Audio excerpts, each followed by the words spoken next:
13. The Fish cheer, I feel like I'm fixin' to die rag. Country Joe and the Fish. Can a cheer get you banned from TV?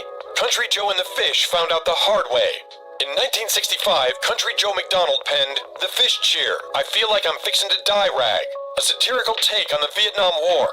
The song's catchy chorus, 1, 2, 3, what are we fighting for, coupled with its biting lyrics, made it a counterculture favorite. The controversy escalated when the band replaced Fish with an expletive during live performances, leading to their ban from the Ed Sullivan Show. Now come on, generals, let's move fast. Your big chance is here at last. 12. Let's Spend the Night Together, The Rolling Stones. Ever heard of a song so risque it had to be censored on live TV? The Rolling Stones' Let's Spend the Night Together holds that title. Here's an amazing fun fact. The BBC banned the Rolling Stones' Let's Spend the Night Together due to its suggestive lyrics. During a live TV performance, Mick Jagger was asked to sing Let's Spend Some Time Together instead. Released in 1967, this track was bold for its time, with Mick Jagger crooning Let's Spend the Night Together. The suggestive lyrics didn't sit well with conservative audiences. When the Stones performed on the Ed Sullivan Show, they were asked to change the line to Let's Spend Some Time Together. Jagger complied but rolled his eyes dramatically during the performance, signaling his disdain for the censorship. Despite the edits, many radio stations banned the song, deeming it too provocative.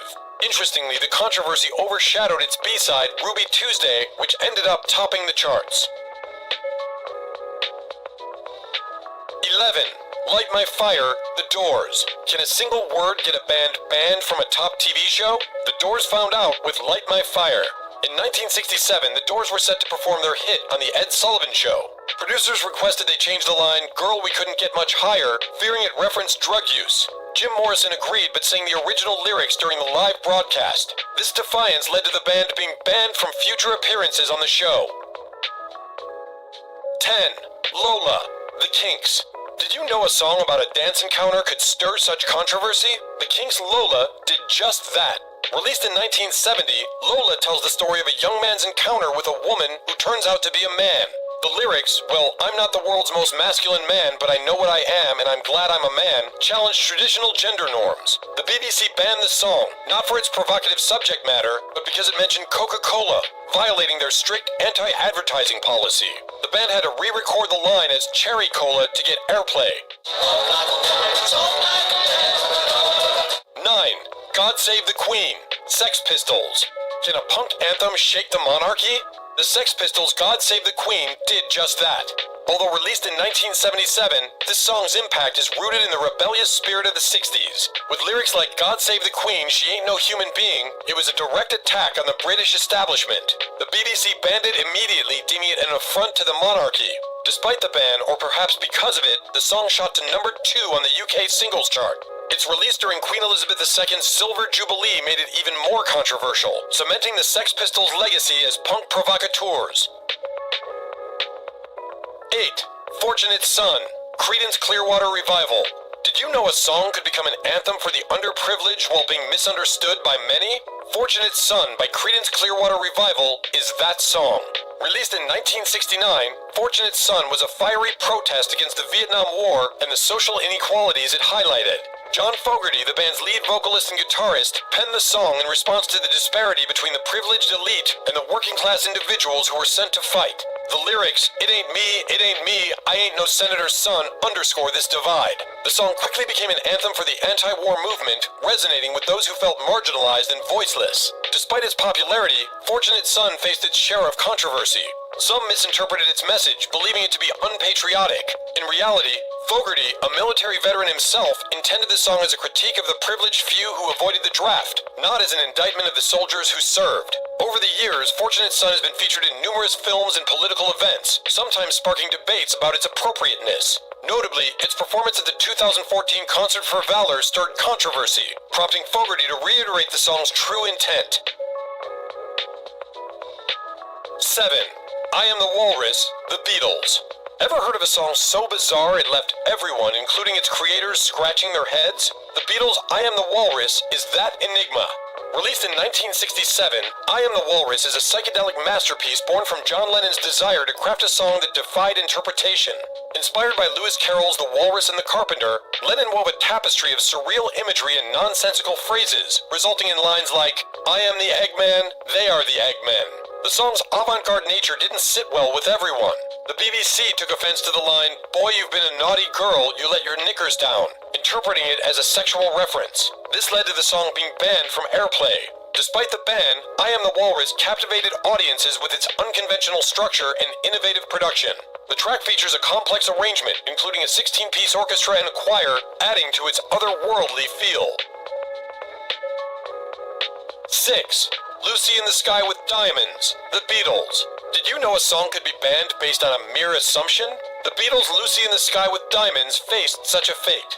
Released in 1967 as part of the iconic Sgt. Pepper's Lonely Hearts Club Band album, Lucy in the Sky with Diamonds quickly drew attention for its vivid and surreal imagery. Lines like, "Picture yourself in a boat on a river with tangerine trees and marmalade skies" painted a dreamlike scene that captivated listeners. However, the song's initials, L, S, and D, led many to speculate that it was a coded reference to the hallucinogenic drug LSD. This assumption was bolstered by the song's psychedelic sound and abstract lyrics. Despite John Lennon's consistent denial of any drug-related connotations, stating that the song was inspired by a drawing his son Julian brought home from school, the BBC wasn't convinced. They banned the track from the airwaves, citing concerns over promoting drug use. This decision only fueled public curiosity and debate. So, if I was to say where I got it from, it's illegal and everything. 5. Street Fighting Man, The Rolling Stones. Can a song be so incendiary that it's pulled from radio stations during times of unrest? The Rolling Stones' Street Fighting Man found itself in such a predicament. Released in 1968, a year marked by political turmoil and widespread protests, Street Fighting Man captured the zeitgeist with its rebellious energy. The lyrics, "Everywhere I hear the sound of marching, charging feet, boy," resonated with the youth who were disillusioned with the establishment. The song's release coincided with the Democratic National Convention in Chicago, an event marred by violent clashes between protesters and police. Fearing that the song might incite further unrest, several radio stations across the U.S. decided to ban it from their playlists. Despite the lack of explicit calls to action, the mere association with the ongoing protests was enough to raise concerns. Mick Jagger, the band's frontman, expressed surprise at the ban, emphasizing that the song was a reflection of the times rather than a call to violence. 4. Brown Sugar, The Rolling Stones. Did you know that one of the Rolling Stones' biggest hits was pulled from their set lists due to its controversial lyrics? Brown Sugar is that song. Released in 1971, Brown Sugar quickly climbed the charts with its catchy riff and energetic delivery. However, the lyrics delved into provocative themes, referencing slavery, interracial relationships, and drug use. The opening line, "Gold Coast slave ship bound for cotton fields," immediately sets a stark tone. Over time, the song faced increasing scrutiny for its portrayal of these sensitive subjects. In 2021, amid growing controversy, the Rolling Stones decided to remove Brown Sugar from their U.S. tour set lists. Mick Jagger acknowledged the decision, stating, "We've played Brown Sugar every night since 1970, so sometimes you think, we'll take that one out for now and see how it goes." 3. Hi, Hi, Hi, Wings. Can a song be banned over a misunderstood lyric? Paul McCartney's Hi, Hi, Hi faced just that fate. In 1972, Paul McCartney and his band Wings released Hi, Hi, Hi, a rock track that quickly caught attention. The BBC banned the song, interpreting the title phrase as a drug reference and taking issue with the line they heard as, "Get you ready for my body gun," which they found sexually suggestive. McCartney later clarified that the lyric was, "Get you ready for my polygon," an abstract image, and remarked, "The BBC got some of the words wrong, but I suppose it is a bit of a dirty song if sex is dirty and naughty." Despite the ban, Hi, Hi, Hi achieved commercial success, reaching the top 10 in both the UK and the US. The controversy highlighted the era's tensions between artistic expression and broadcasting standards. 2. Give Ireland Back to the Irish, Wings. Did you know that a song could be banned across an entire nation for its political message? Wings' Give Ireland Back to the Irish is a prime example.